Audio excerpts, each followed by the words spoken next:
and to all of you who answered the call to protect one another by adhering to our nation's protocols, daghang salamat.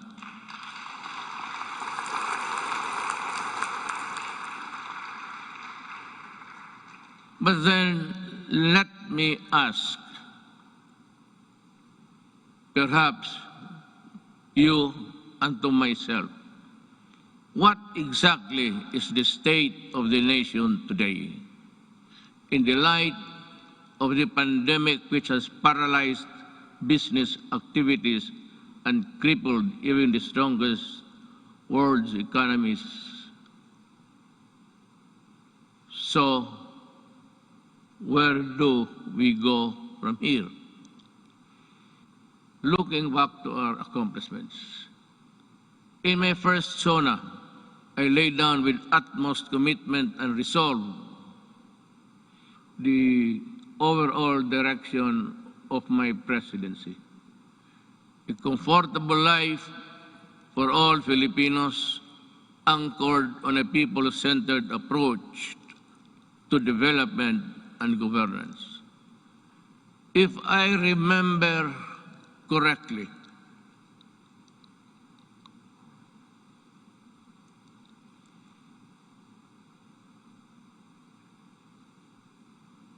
my administration, I said, will implement a human approach to development governance in our people's welfare in the areas of health, free education, adequate food and housing, environmental preservation, and respect for the culture. I bore no illusions that steering a nation towards a comfortable life for every Filipino would be easy. Indeed, the past 5 years have truly been challenging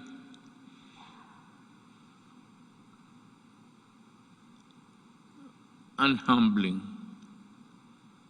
I stand here before you today bearing no conceit, but if there is one thing that I could be proud of, is that not once did I waver in doing the unpopular, even if it meant upholding the greatest good for the greatest number.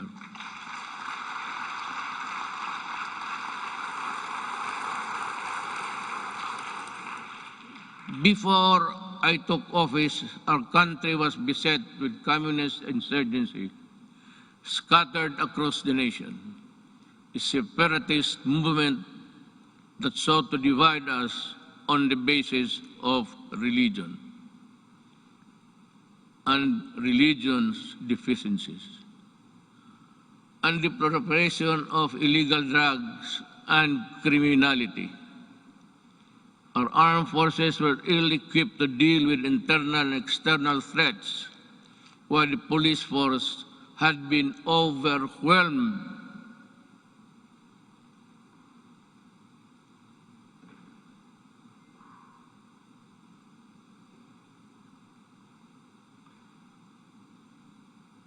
by criminality and the drug trade problem. This is why I made it a priority to strengthen the institution, boost the morale of the men and women of the armed forces of the Philippines and the Philippine National Police and other armed services.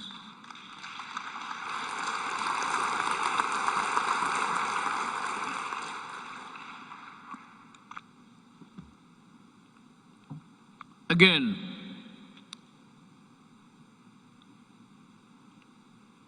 I thank Congress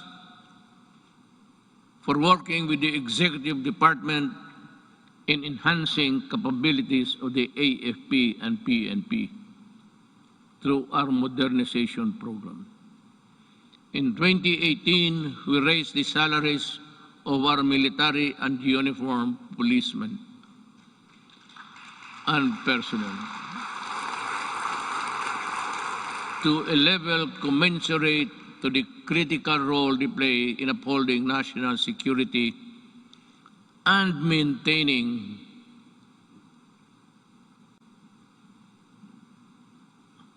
order.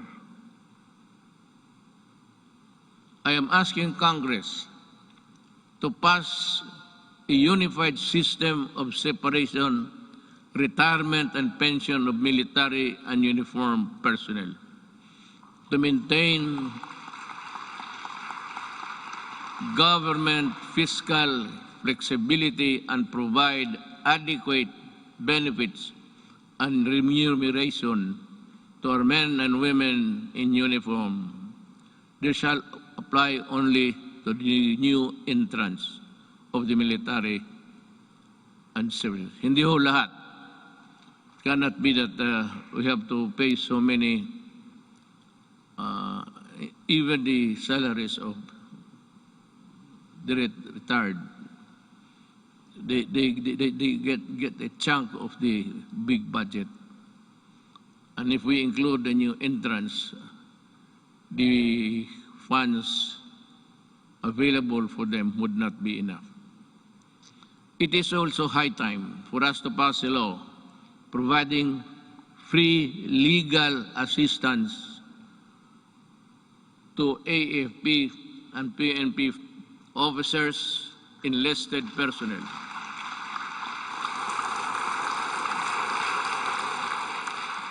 to help them from charges arising from incidents related to the performance of official duty.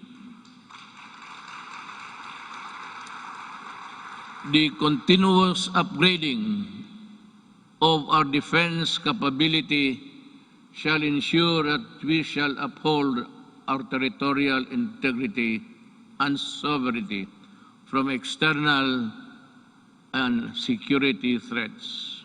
Among the new additions,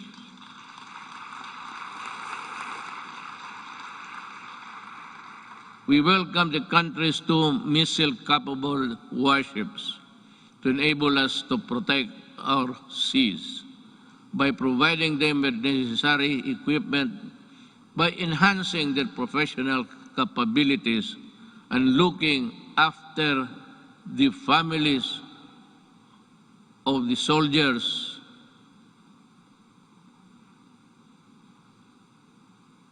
who would not be longer be in their company.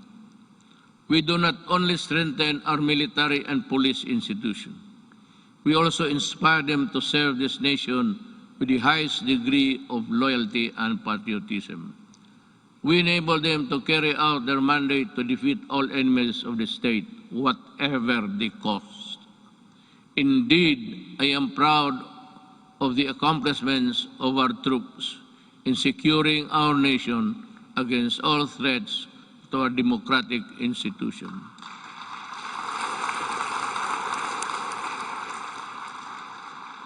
But peace must be realized. Peace and security is not only just a military concern. That is why we deviated from the traditional purely military approach in dealing with matters of national security. With the creation of the National Task Force to End Communist Armed Conflict, or NTF-ELCAC, we have made great strides in addressing the root causes of this conflict by empowering our kababayans who have been used by the communists for many decades. In our continuing effort to build state of safe and conflict-resilient barangays, we have worked towards the sustainable rehabilitation and development of communities where the communists used to operate.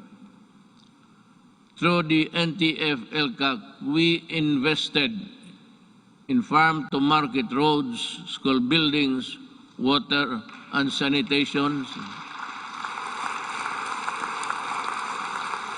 health stations, and livelihood.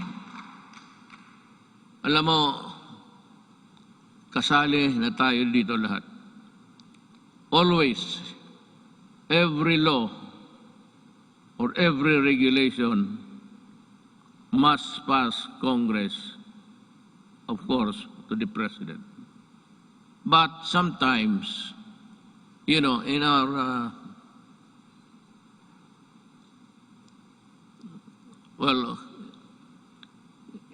in the performance of our duties, we encounter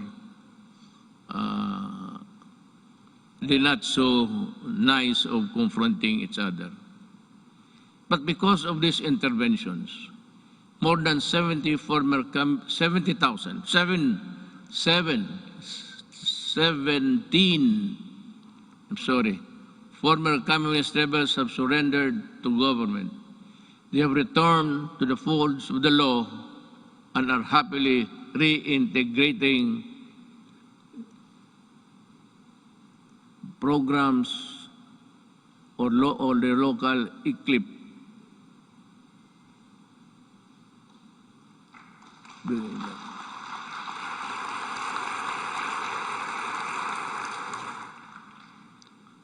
It's either I am talking too fast or too slow, or the operator of this thing here is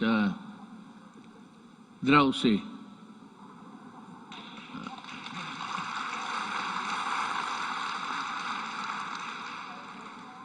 Maybe because I had so many ad-libs along the way. Marami akong akin lang. Kaya yung nahinto ako when I stop and I'm process something in the gray matter between my ears, hindi humahabol o hindi alam ng operator. Hindi bale, ma'am, mahal pa rin kita.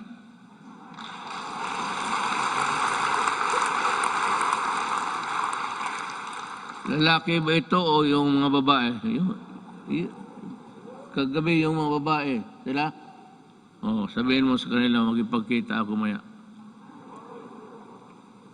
I will embrace them for their punctuality in operating this, this strange machine that gives you the speech. With the support of our local government units, I am confident that support for the communist movement will continue to erode in the next few months. Unlike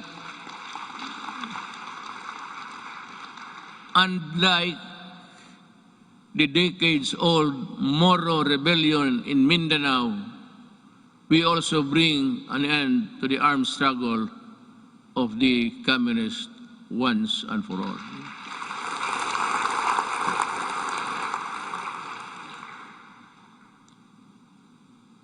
Sa totoo lang, itong komunista, college pa ako.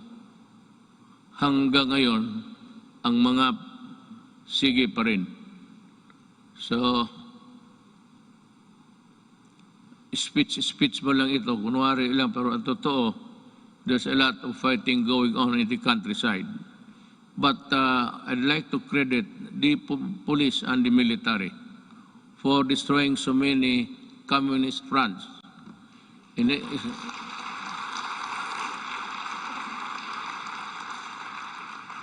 think they have destroyed more than 15 apparatus or the fronts of the Communist Party of the Philippines. Alam mo, mag-istorya muna tayo sa taxation. I'd like to be frank with you. Everybody as everybody in this country are paying taxes to the communists. The Communist Party earns billions, but pass on a little to their fighting men who die for an ideology that is so rotten and corrupt. They themselves are pocketing the money, and their children are studying in Europe and in other places, which I think none of you here can finance such journey. Yan ang masakit dito. They collect taxes, support season in Netherlands, and they do nothing but bad-mouth government and mouth war dogmas and everything. Hindi na sila nagpagod. It's about 53 years in the making. And until today, the poor people are dying. The cadres, and most of them belonging to the indigenous tribes of our country, are fighting a losing battle between the communists and the government. They waste lives, they enlist children, and they are proud of it, but they deny it. But when you go to the mountains, such as I and Senator go many times, even during the elections, they were there with so many arms that I think somebody, an idiot here in the Philippines, supplied the firearms. I'd like to ask Congress, especially Senator Bato, kindly dig on, because we have identified the person who imported the AK-47 into this country on the pretext of using it in the security, providing security and guards in business establishments and for those who can afford their home. This policeman, I think, is still there. He was a colonel, and she is still, walang nangyari. At maraming sundalong namatay dahil sa mga armas na pinasok nila dito sa Pilipinas. So that my orders to you, if you see them walking around, kindly shoot them dead. We would be happy. Anyway, you're already charged in the ICC together with me. So what is the problem of adding another one? Another idiot Filipino who has caused great damage to our country. Yan ho ang totoo dyan. At itong mga pulis, but let me go back in time. When I first said I will fight drugs in 6 months, I thought it was like in Davao. You can either coerce, intimidate, or bribe them, or give them money. I said, lumabas kayo ng Davao, doon kayo magkalat sa Luzon at sa ibang lugar. Huwag dito sa Davao. Naniniwala naman ang mga ulol at we were able to attain a sense of normalcy in the city.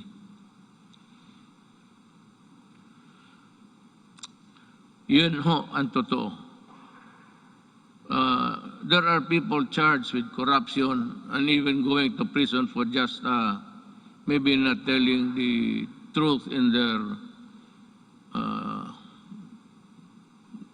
itong assets and liabilities, nakukulong itong mga pulis were doing their thing, their drugs. They were the manufacturers and they were the distributor of drugs. When I became president, I asked De La Rosa, he was the chief of police of my city. I promoted him direct to being PNP chief. 4-star na kaagad, automatic. But I told him and the others, look for the enemies. Look for where they are. And if you find them, destroy the apparatus. Destroy all, from the manufacturers to the peddlers, because we are fighting a drug war that was being participated in the business by 9 generals of the PNP. Kaya yan ang sakit sa loob ko. I did not know that I was fighting my own government. Customs and everyone else were facilitating the importation of drugs. And one importation, as you can see it every night on TV, the police now sees about almost $1 billion worth of drugs every day. And if you look at the 888, there are about 1,000 Filipinos arrested every day by the police in connection with drug trafficking. And that is why I go crazy looking at the situation. They are still around.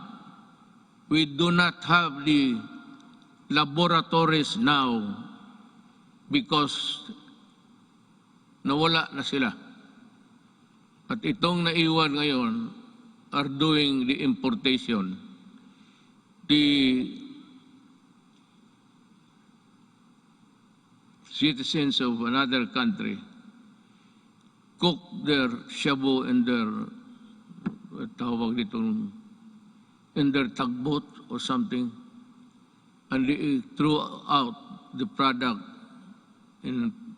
contained in the plastic bags and with GPS attached to the contraband so that the importers here could find them easily. That is how we are fighting, almost losing a battle against drugs. And now, the Sinaloa gangsters of Mexico and the triad of